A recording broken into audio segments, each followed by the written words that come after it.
Olá pessoal, sejam bem-vindos a mais uma aula do Código de Ética Profissional do Contador, a NBC PG01. Professor Roberto aqui falando com vocês e hoje nós vamos dar continuidade falando então sobre as permissibilidades, ou seja, tudo aquilo que é permitido ao profissional. O contador pode é diferente de o contador deve. As permissibilidades, elas são apresentadas aqui de maneira bem rápida, nós teremos essa aula, justamente porque essa permissão é dada num sentido muito mais ético da coisa, né? Muito mais moral.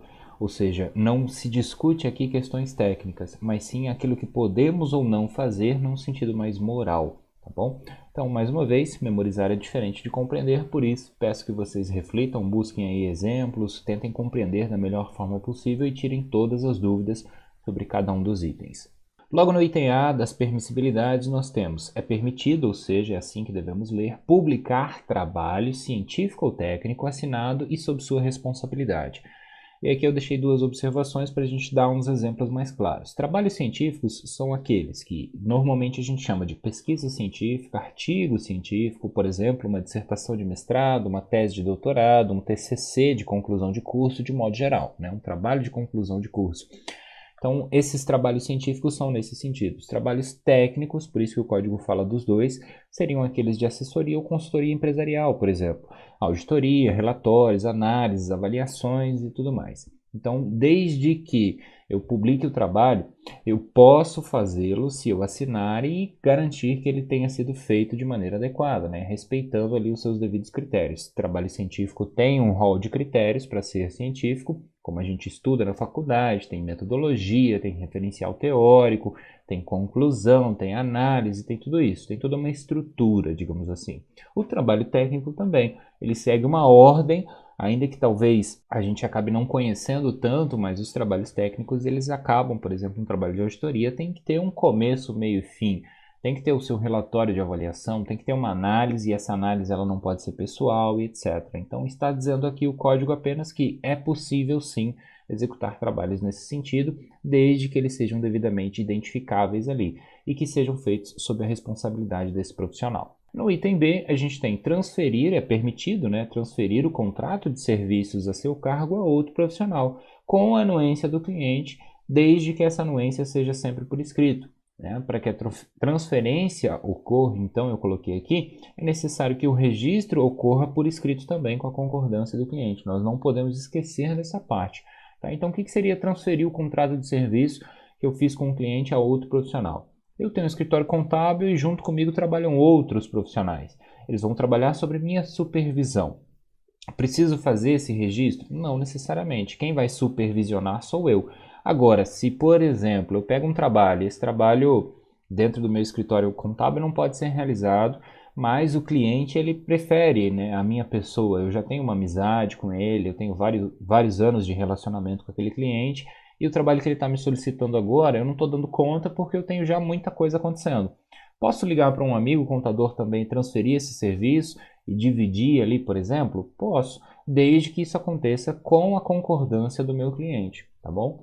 Então, só para diferenciar essas duas situações. Quando eu transfiro um contrato de serviço, é que eu fiz o contrato e estou passando o trabalho para outro profissional, quase que como se fosse um intermediário.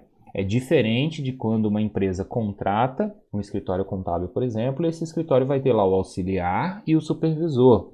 O supervisor ele está acompanhando o serviço. Então não seria necessário fazer essa transferência, digamos assim, porque o supervisor vai acompanhar todo o processo. No item C, transferir parcialmente a execução dos serviços a seu cargo a outro profissional, mantendo sempre como sua responsabilidade técnica. O E ali que ficou é porque aí nós já iríamos para a letra D, né, que eu trouxe exatamente como o código apresenta.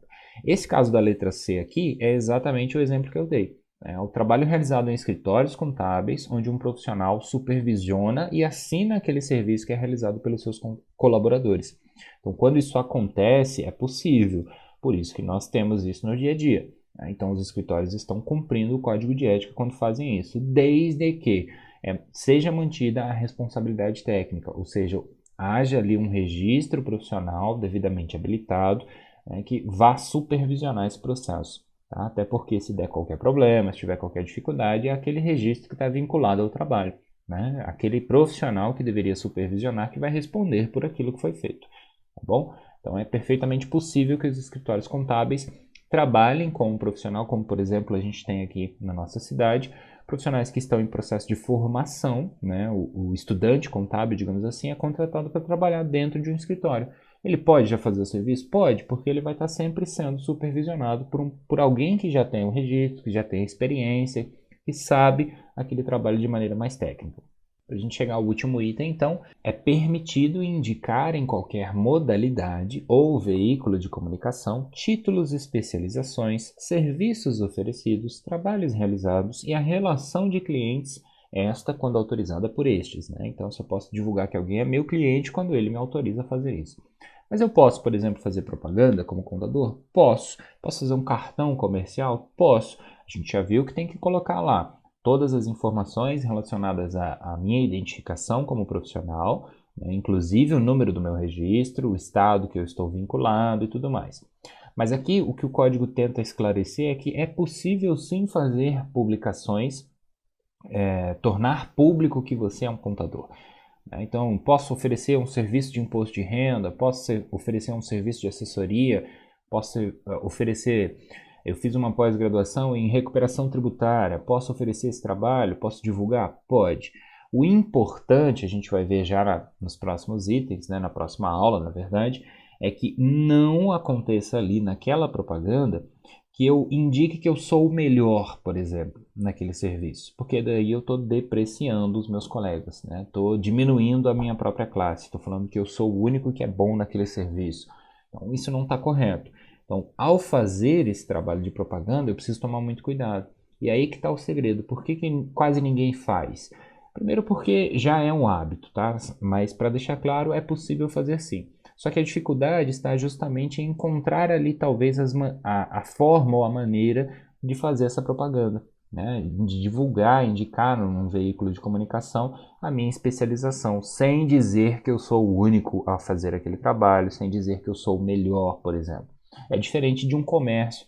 No comércio você vai ter lá que o preço é mais barato, né? Isso acabaria depreciando toda a classe se fosse para o trabalho contábil. Ou então o material daquele produto que aquele comércio está vendendo na propaganda é sempre o melhor, né? O de mais alta qualidade. Só que isso no serviço contábil já não se aplica. Porque se eu fizer dessa maneira, se eu disser, olha, eu sou o melhor em recuperação tributária do estado de Mato Grosso, do Brasil, eu estou dizendo que os outros são ruins, de maneira indireta. E aí, se alguém se sente ofendido, provavelmente haverá uma consequência dessa minha propaganda. Por isso que muitas vezes o pessoal acaba não fazendo, né? Vai divulgando meio que num boca a boca, numa espécie de bolha, digamos assim, menor, né? Para tentar abranger o seu próprio escopo ali de conhecidos, enfim, de indicações possíveis, tá? Mas é só para deixar claro, é possível? É possível, desde que eu respeite as devidas regras colocadas no próprio código, tá bom? Na próxima aula a gente vai ver um pouco mais sobre isso, entender melhor essas questões, onde a gente vai falar então do valor e a publicidade dos serviços contábeis.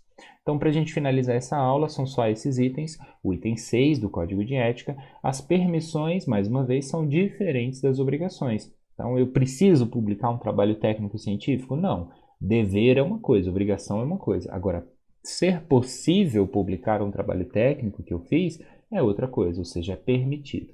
Essas permissibilidades que a gente viu aqui, elas são poucas porque são direcionadas à conduta ética do profissional. Então, as questões técnicas, elas são resolvidas nas normas técnicas gerais.